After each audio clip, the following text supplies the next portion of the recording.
Bismillahirrahmanirrahim. Welcome student to another video lecture. Today we will discuss biology second year federal class. तो second year federal class के अंदर हम लोगों ने lecture 1 के अंदर ह्यूमन रेस्पिरेटरी सिस्टम स्टार्ट किया था। तो हम भी यहाँ पे लिख देते हैं ह्यूमन रेस्पिरेटरी सिस्टम। तो ह्यूमन रेस्पिरेटरी सिस्टम को आप लोगों ने दो हिस्सों में तकसीम कर दिया था इसको समझने के लिए। एक को आप लोगों ने कहा था upper respiratory tract, upper respiratory tract, ठीक है, ये हम लोग पढ़ चुके हैं प्रीवियसली लेक्चर नंबर 1 में। आज जो हम पढ़ने जा रहे हैं उसको हम लोग कहते हैं लोअर रेस्पिरेटरी ट्रैक्ट। तो लोअर रेस्पिरेटरी ट्रैक्ट आज हम लोग तफसील से पढ़ेंगे। तो लोअर रेस्पिरेटरी ट्रैक्ट जो है, लोअर रेस्पिरेटरी ट्रैक्ट, ह्यूमन का जो लोअर रेस्पिरेटरी ट्रैक्ट है वो किन किन चीज़ों पे मुश्तमिल है। तो सबसे पहले तो आप बता दें कि ये it is composed of larynx. पहली चीज़ आ जाएगी लेरिंग्स। नंबर 2 पे आ जाएगा ट्रैकिया। तो larynx, trachea, bronchi and lungs. Bronchi, इसमें ब्रोंकियोल्स भी डाल दें, और लंग्स। तो इन चीज़ों पे जो है मुश्तमिल होता है हमारे पास लोअर रेस्पिरेटरी ट्रैक्ट। इसको समझने के लिए हम लोग थोड़ा सा डायग्राम के हवाले से देख लेते हैं कि यहाँ पे सबसे पहले हमारे पास क्या चीज़ आ रही है, लेरिंग्स आ रहा है। तो हम भी यहाँ पे लेरिंग्स बना देते हैं। तो ये आप लोग देख सकते हैं, this is the enlarged portion, this is the enlarged portion of the lower respiratory tract. तो ये थोड़ा सा एनलार्ज्ड पोर्शन होता है। और लेरिंग्स जो है ये MCQ में अगर कोई आपसे पूछ ले ये किस चीज़ का बना होता है तो आप बताएंगे कि larynx is composed of muscles and cartilage. Muscles plus ये कार्टिलेज का जो है ये बना हुआ होता है। इसी में अगर आप लोग देखें कि ये हमारे पास जो है ये लेरिंग्स आ गया, this is called as larynx.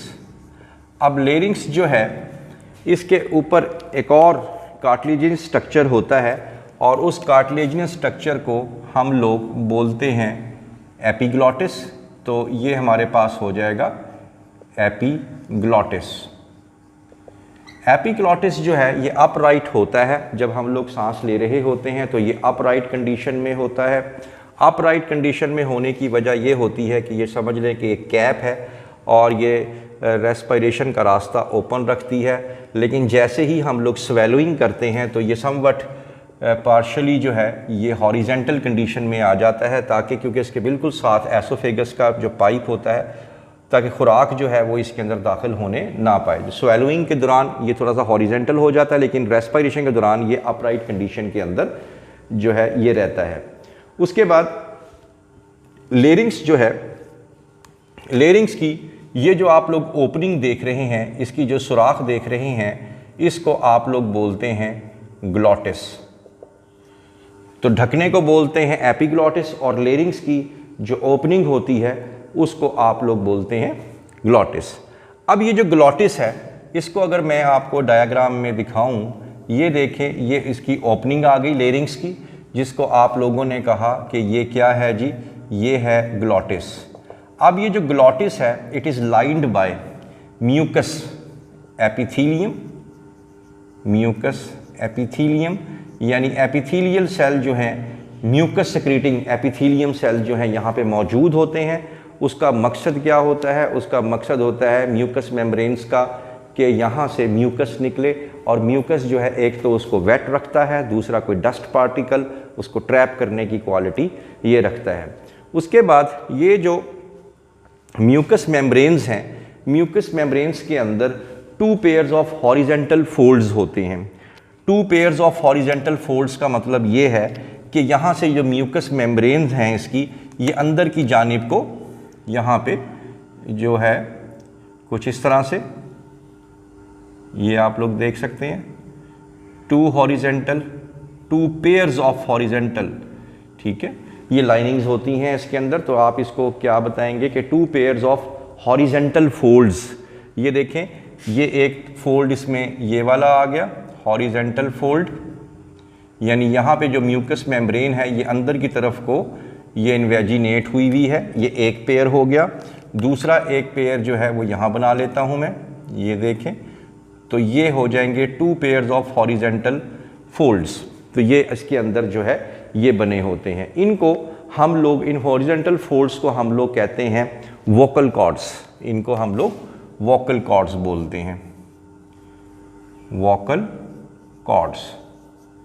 Vocal cords जो हैं, जैसे नाम से ही जाहिर है कि ये साउंड की वजह से, यानी जैसे ही यहाँ से हवा निकलती है तो इसके साथ ये वाइब्रेट करवाती है हवा इनको, और अब जब ये वाइब्रेट करवाती है तो इसी वजह से आवाज़ भी पैदा होती है, और इसी वजह से लेरिंग्स को हम लोग साउंड बॉक्स भी कहते हैं। तो ये आप लोगों ने लेरिंग्स के अंदर की जितनी भी चीज़ें हैं वो आपने बता देनी है, तो ये साउंड बॉक्स भी कहलाता है। तो इसके बाद जैसे ही लेरिंग्स हम लोग कंप्लीट करेंगे तो लेरिंग्स के साथ थोड़ा सा इसके निचली वाली साइड पे आ जाए, तो ये आप लोग देख सकते हैं, ये जो पोर्शन आप लोग देख रहे हैं, ये इस हिस्से को हम लोग जो बिलो द लेरिंग्स है इसको हम लोग बोलते हैं ट्रैकिया। तो ये हिस्सा जो है ये कहलाएगा ट्रैकिया, और windpipe, this portion is called as trachea and या और विंड पाइप। ये एमसीक्यू में आपने बता देना है कि ये किस चीज़ पे मुश्तमिल होता है। ये मुश्तमिल होता है डेंस कनेक्टिव टिश्यूज़ पे, डेंस कनेक्टिव टिश्यू, या इसमें रेगुलर टिश्यू, और ये बल्कि इसको कर दें डेंस रेगुलर टिश्यू। इसमें रेगुलर टिश्यूज़ होते हैं, डेंस रेगुलर टिश्यू। पहली बात तो इसमें ये बता दें। दूसरा ये है कि ये स्मूथ मसल्स पे कंपोज्ड होता है, स्मूथ मसल्स पे। ये आपका एमसीक्यू बन गया। तो ट्रैकिया जो है ये dense regular tissue plus smooth muscles पे इस पे हो जाएगा, ये इस पे कंपोज्ड हो जाएगा। अच्छा, इसमें ये जो आप लोग देख रहे हैं इसमें ये रिंग्स से होते हैं, इनको हम लोग कहते हैं सी शेप कार्टिलेज। यानी ट्रैकिया जो है ये बना होता है सी शेप कार्टिलेज का, सी शेप्ड कार्टिलेज। और ये जो सी शेप कार्टिलेज होती है ये इसकी मिकदार कितनी होती है, एमसीक्यू में पूछा जा सकता है, 15 to 20। यानी मतलब क्या है इसका, मतलब ये है कि अगर आप इसका क्रॉस सेक्शन देखें तो ये बिल्कुल पाइप गोल नहीं होता, बल्कि ये थोड़ा सा सी शेप्ड होता है, यानी कुछ इस तरह से होता है, सी की तरह का बना होता है, और कुछ इस तरह से ये सी शेप्ड होता है। इसका फ़ायदा क्या है सी शेप्ड होने का, ये मुकम्मल गोल क्यों नहीं होता? उसकी वजह ये है कि ये सी शेप होता है ताकि जब हम लोग सांस लें तो ये कोलैप्स, यानी ये पाइप बंद ना होने पाए और ये खुला रहे, चाहे हम एक्सरसाइज कर रहे हैं, चाहे हम रिलैक्स हैं, तेज़ सांस लेने की सूरत में ये कोलैप्स ना होने पाए। तो ये हमारे पास आ जाएगा ट्रैकिया। ट्रैकिया जो है आगे जाके इसने क्या करना है, आगे जाके फिर ये 2 हिस्सों में तकसीम हो जाता है। तो ये आप लोग देख सकते हैं कि यहाँ पे ये जाके ये 2 हिस्सों के अंदर तकसीम हो गया। ये आप लोग देख लें, ये 2 हिस्सों में यहाँ पे तकसीम हो गया। अब तकसीम होने के बाद इसको अब क्या बोलना है आप लोगों ने, इसको अब आप लोगों ने बोलना है ब्रोंकाई, बल्कि इसका जो नाम होगा प्राइमरी ब्रोंकाई, प्राइमरी ब्रोंकाई। एक को प्राइमरी ब्रोंकस और दोनों को मिला के क्या बोलेंगे, प्राइमरी ब्रोंकाई। अब प्राइमरी ब्रोंकाई बेसिकली है क्या? प्राइमरी ब्रोंकाई बेसिकली ये लंग्स के अंदर, ये जो ब्रांच इसके अंदर चली जाती है, लंग्स के अंदर चली जाती है, उनको, उस पाइप को हम लोगों ने क्या कहना है, इसी को ही हम लोगों ने कहना है प्राइमरी ब्रोंकाई। अब प्राइमरी ब्रोंकाई जो है, प्राइमरी ब्रोंकाई से आगे जो मज़ीद छोटे छोटे पाइप बनते हैं, जैसे कि आप लोग ये देखें, ये तो हो गया प्राइमरी ब्रोंकाई। आगे जो इनसे मज़ीद छोटे छोटे पाइप बनते हैं, डायामीटर में ये छोटा होना शुरू हो जाएगा, ये आप लोग देखें, ठीक है। और इसी तरह यहाँ पे भी देखें,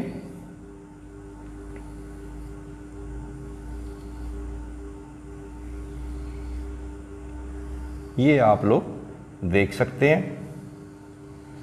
तो आगे जाके ये मज़ीद छोटे छोटे जो है पाइप्स के अंदर तकसीम हो गए हैं, इनको अब आप लोग कहेंगे सेकेंडरी ब्रोंकाई या सेकेंडरी ब्रोंकस एक को। तो ये प्राइमरी से क्या बन गया, सेकेंडरी ब्रोंकाई बन गए, ये बन गए सेकेंडरी ब्रोंकाई। तो पहले हो गया हमारे पास लेरिंग्स, फिर हो गया ट्रैकिया, फिर हो गया प्राइमरी ब्रोंकाई। प्राइमरी ब्रोंकाई किस में चले गए, लंग्स में चले गए, और फिर कहाँ चले गए, उसके बाद इसमें से बन गए सेकेंडरी ब्रोंकाई। अब आपने याद रखना है कि सेकेंडरी ब्रोंकाई 2 जो हैं वो लेफ़्ट लंग में होते हैं। जैसे यहाँ देखें, ये हमारे पास आ गया लेफ़्ट लंग, ये लेफ़्ट लंग आ गया, और ये हमारे पास आ गया राइट लंग। अब ऐसा क्यों हुआ, अब जो लेफ़्ट लंग होता है उसके अंदर लोब्स 2 होते हैं, यानी ये जो लंग है ये राइट लंग की निस्बत थोड़ा छोटा है। उसकी वजह इसके स्पेस देनी होती है हार्ट को, इसी वजह से इसके अंदर ये छोटा होने की वजह से इसके अंदर 2 सेकेंडरी ब्रोंकाई, और जबकि इसके अंदर 3 जो है वो सेकेंडरी ब्रोंकाई होते हैं। सेकेंडरी ब्रोंकाई जो हैं आगे जाके मज़ीद छोटे छोटे पाइप्स के अंदर तकसीम हो जाते हैं, जैसे कि आप लोग ये देख सकते हैं।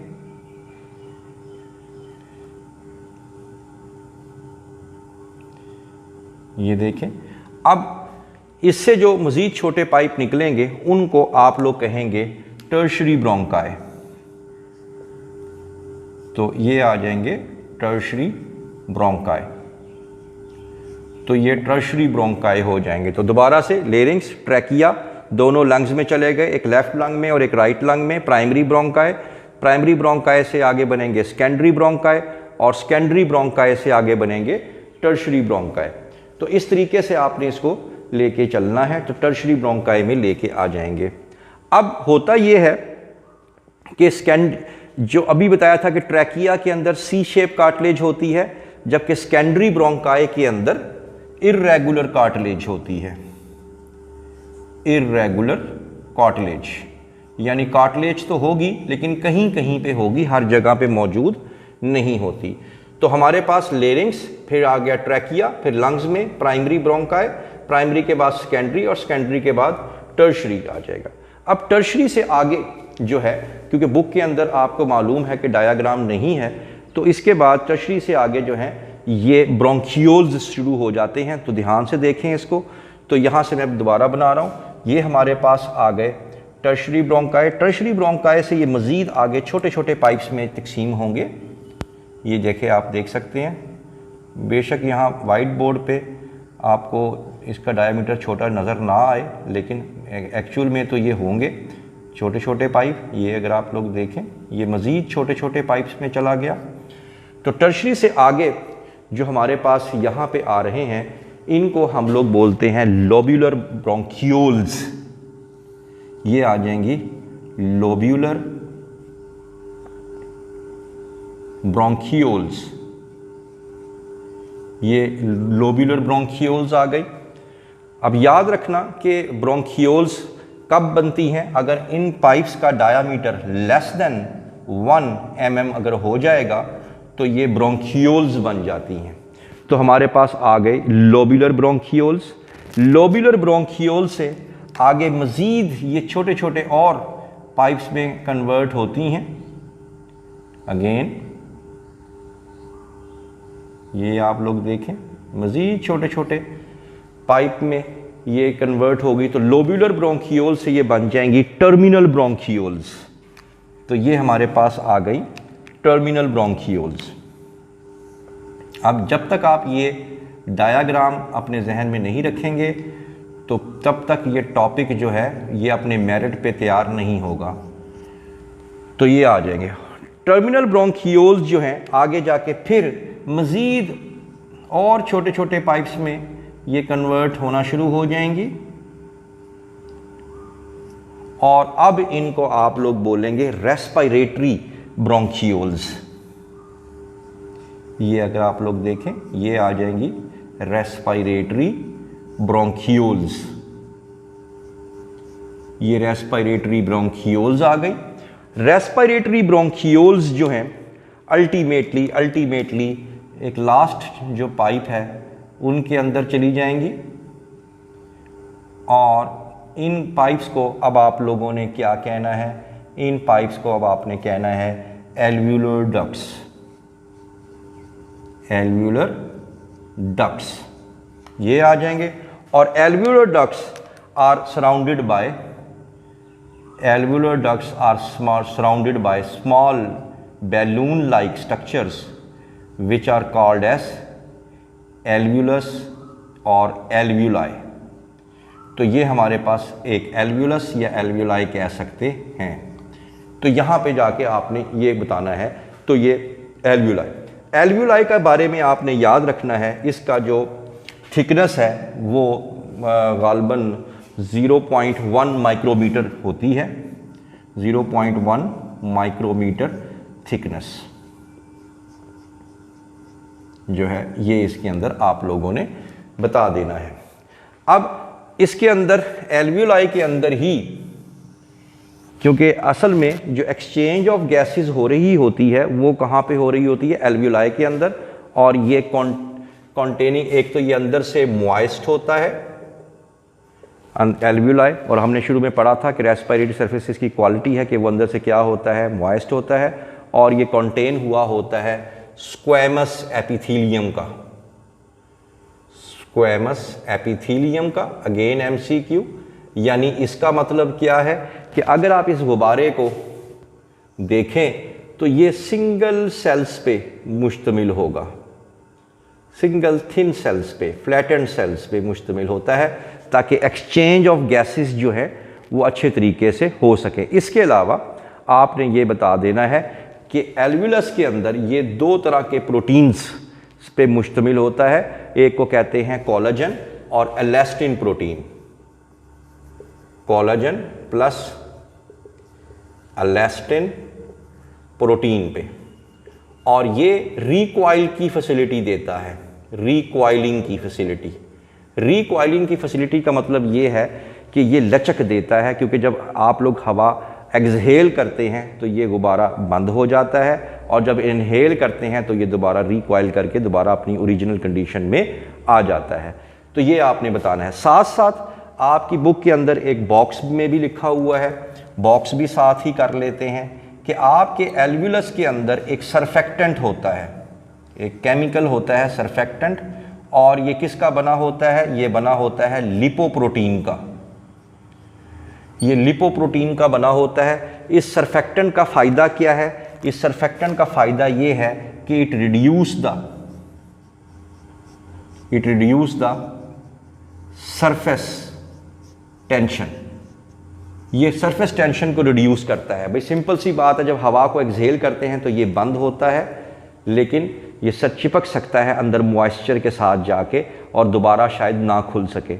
लेकिन ऐसा नहीं है इसके अंदर, क्योंकि ये लिपोप्रोटीन का सरफेक्टेंट है तो ये सरफेस टेंशन रिड्यूस कर देता है। दूसरी तरफ हमारे पास ये दो प्रोटीन्स कोलाजन और एलास्टिन होते हैं, और ये जो मॉइस्चर है इस सरफेस को पकड़ नहीं पाता, लिहाजा दोबारा इसको ओपन कर देता है।